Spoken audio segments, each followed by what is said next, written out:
Baby byte বিডির আজকের episode দেখার জন্য আমি নাসরিন সুলতান আপনাদের সবাইকে আমার চ্যানেলে স্বাগতম জানাচ্ছি। আমি আজকে আপনাদেরকে ফ্রেশ পুদিনা পাতা এবং ফ্রেশ কাঁচা আম দিয়ে দুটি ভিন্ন স্বাদের দারুণ রিফ্রেশিং জুস বানিয়ে দেখাবো। জুসগুলো তৈরি করতে আমি যা যা করেছি, প্রথমেই আমটাকে আমি টুকরো টুকরো করে কেটে নিয়েছি। এরকম করে একটা আমে আমার এরকম একটা বাটি হয়েছে, এক বাটি আম। এই বাটিটা হচ্ছে আমরা রেগুলার যে সুপের বাটি ব্যবহার করি সেই বাটি। এতে আমি 1 গ্লাস পানি দিয়ে দিচ্ছি। 1 গ্লাস পানি দিয়ে আমি আমটাকে ব্লেন্ড করে নেব। এর মধ্যে এখন আমি আর কিছুই দিচ্ছি না।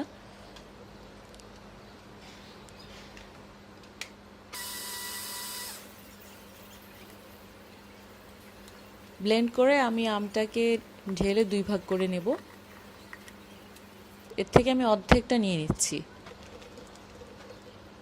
আর বাকি অর্ধেকটা পরবর্তীতে ব্যবহার করার জন্য রেখে দিচ্ছি।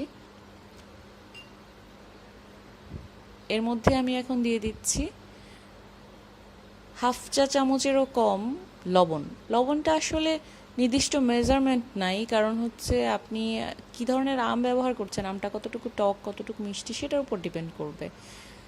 আর দিয়ে দিচ্ছি 1/3 কাপ চিনি। চিনিটাও লবণের মতো সেম, টক অনুযায়ী ব্যবহার করতে হবে। আর দিচ্ছি সামান্য একটু সাদা গোলমরিচের গুঁড়া। এখন আমি সবগুলো উপকরণকে ভালোভাবে ব্লেন্ড করে নেব। এর মধ্যে আমি অল্প পুদিনা পাতা ব্যবহার করব। পুদিনা পাতাটা দিয়ে আমি আবারও খুব ভালো করে ব্লেন্ড করে নেব।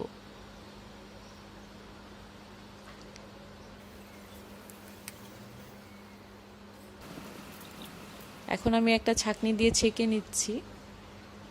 আমি বাকি অর্ধেকটা অংশ ব্লেন্ডারে দিয়ে দিচ্ছি।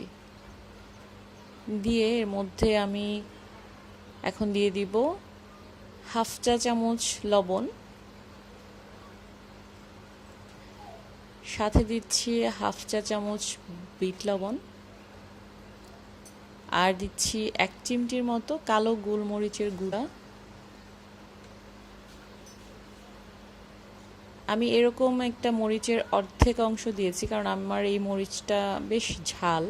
আপনি যদি ঝাল খেতে খুব পছন্দ করেন তাহলে বেশি করে দিতে পারেন। আর দিয়ে দিব 1 মুঠ পরিমাণ পুদিনা পাতা। পুদিনা পাতাটা আমি দিয়ে দিচ্ছি। আমি একদম ডাল সহ দিয়ে দিচ্ছি, শুধু পাতা দেইনি, ডাল সহ দিয়েছি। এতে হবে যেটা, জুসটা একটা মানে একটা রাফ টেক্সচার তৈরি হবে, যেই টেক্সচারটাই এটার এই জুসটার মেন বৈশিষ্ট্য। এখন আমি জুসগুলোকে পরিবেশনের জন্য ঢেলে নিচ্ছি। আমি প্রথমে যে মিষ্টি জুসটা বানিয়েছি এটা ঢেলে নিচ্ছি। এর মধ্যে আমি দিয়ে দিচ্ছি বরফ। দ্বিতীয় জুসটাও ঢেলে নিয়েছি।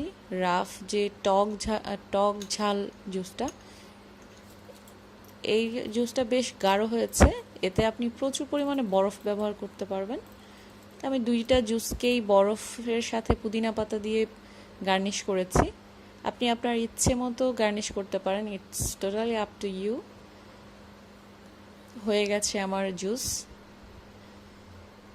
দারুণ রিফ্রেশিং, দারুণ টেস্টি 2টা ভিন্ন স্বাদের জুস। একটা হচ্ছে একদম কিউট সুইট স্মুথ জুস, আর একটা হচ্ছে টক ঝাল রাফ টেক্সচারের একটা জুস।